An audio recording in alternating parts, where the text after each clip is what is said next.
தரங்கம்பாடி அருகே சாலை விபத்தில் 2 குழந்தைகளை பறிகொடுத்த பெற்றோருக்கு திமுக மாவட்ட செயலாளர் நிவேதா முருகன் எம்எல்ஏ ஆறுதல் தெரிவித்து நிதி உதவி வழங்கினார்.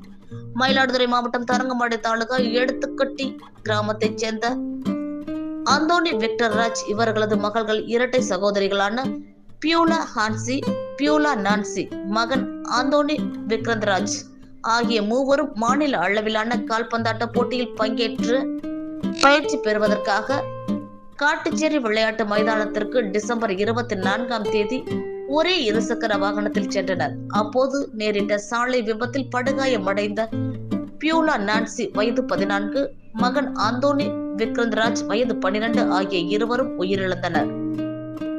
இந்நிலையில் விபத்தில் தனது 2 குழந்தைகளை பறிகொடுத்த பெற்றோரை அவர்களது வீட்டுக்கு திமுக மாவட்ட செயலாளர் நிவேதா முருகன் எம்எல்ஏ நேரில் சென்று சந்தித்து ஆறுதல் தெரிவித்தார்.